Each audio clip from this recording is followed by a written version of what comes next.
Well, hello, my friends. My name is Bix Weir. Thank you for joining my YouTube channel.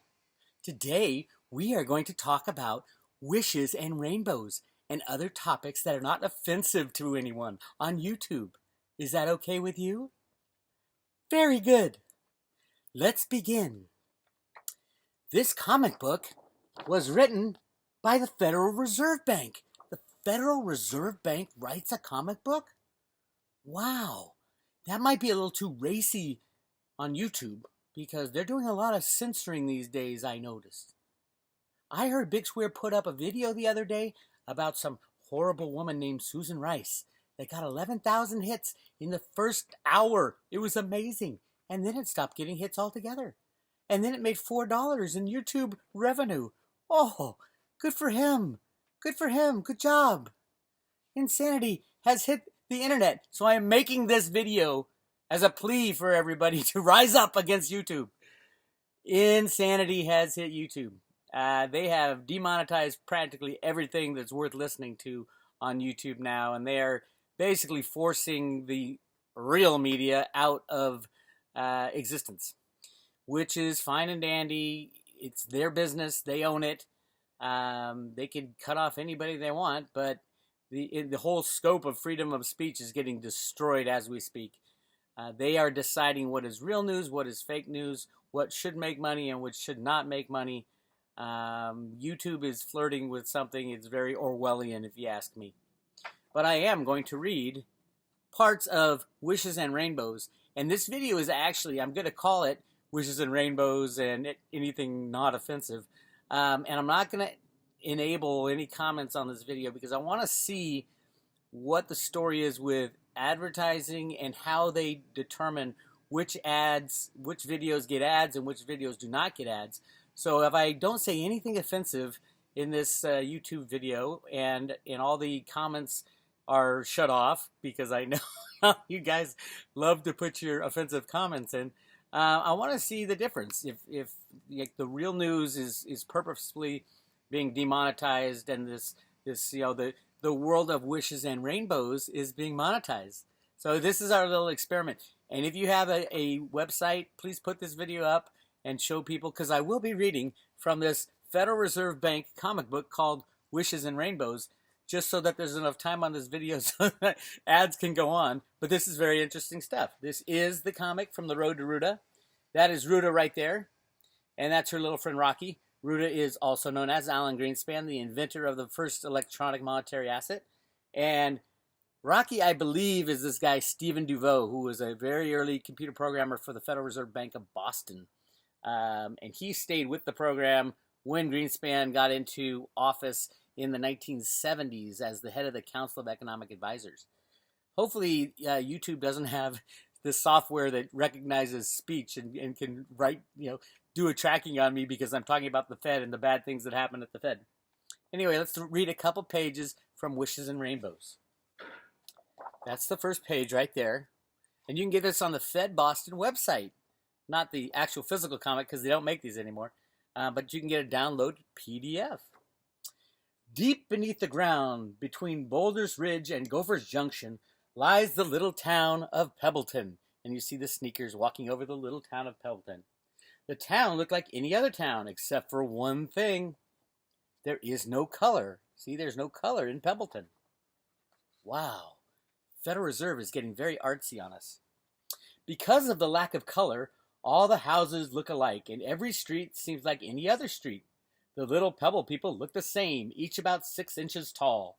And instead of pretty pink blouses, blue pants, or yellow scarves, they wear only whites, blacks, and grays. See the whites, blacks, and grays there? And the rainbow with different shades of gray? It says, look at the pretty shades of gray. That's what YouTube is turning us into, a world of pretty shades of gray.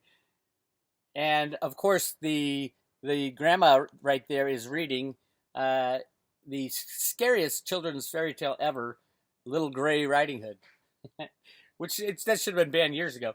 Anyway, let's go on. There's Ruta talking to her grandmother. The Pebble people are not happy in their world of no color. For centuries, they have heard stories of a legendary color land, and they long to look upon the blues, reds, and yellows they have heard so much about. And then Grandma says, and then Jack saw the goose flap its wings and lay a magnificent golden egg. And Ruta says, what does golden mean? Wait a minute, the Federal Reserve is talking about gold in comic books? And they underline golden and they put it in bold letters and quotes. What does golden mean, Federal Reserve?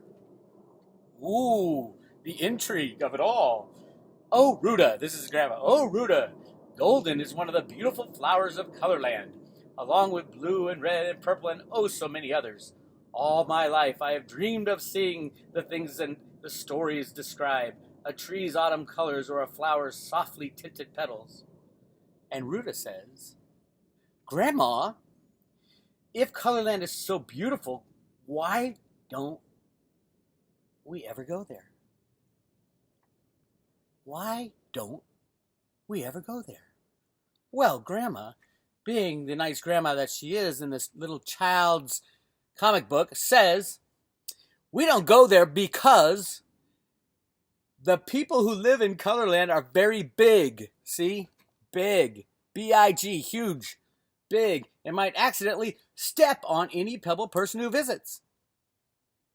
Grandma, someone's going to step on a human being that's only 6 inches tall? Is this a horror comic book, or is this something more? Is there something more going on here? All our people are afraid, underlined, afraid to go there. And besides, nobody knows how to reach Colorland. Some say you can get there through the caves near Cobblestone Canyon, a.k.a. the Grand Canyon. And Ruta, being the tough little programmer that she is back in the 1960s, Ruta/Greenspan, says, I'm not afraid, Grandma. I often play in those caves, and someday I will find a way to Colorland and bring back those colors. There's Ruta saying, I'm going to take care of this, Grandma. And Grandma is, of course, Fed Chairman Arthur Burns from the 1960s and 70s, also known as Alan Greenspan's mentor when he was a young whippersnapper just learning how to do economics, and wrote his thesis called The Road to Ruta. The road to Route A, the road back to the gold standard. Anyway, that is your reading of the first couple pages of Wishes and Rainbows, just to prove that this is a Federal Reserve Bank comic book. There it is, Federal Reserve Bank of Boston. I ran across this comic book at probably 10 in the morning on January 1st, 2007.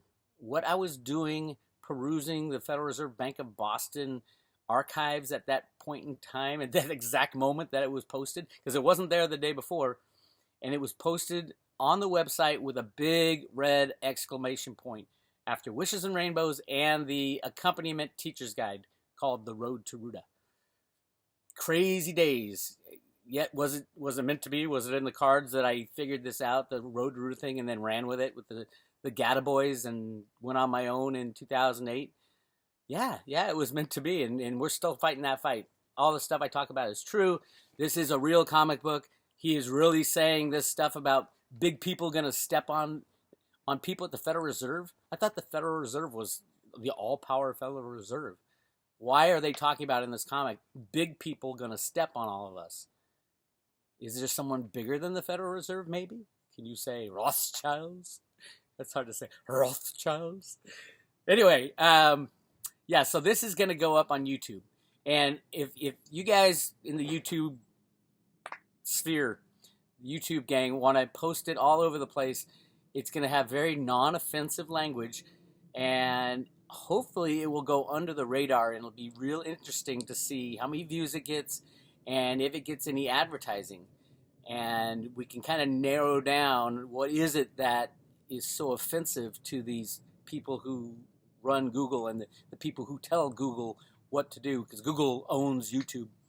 And they have even announced that they are going to do complete censorship of fake news.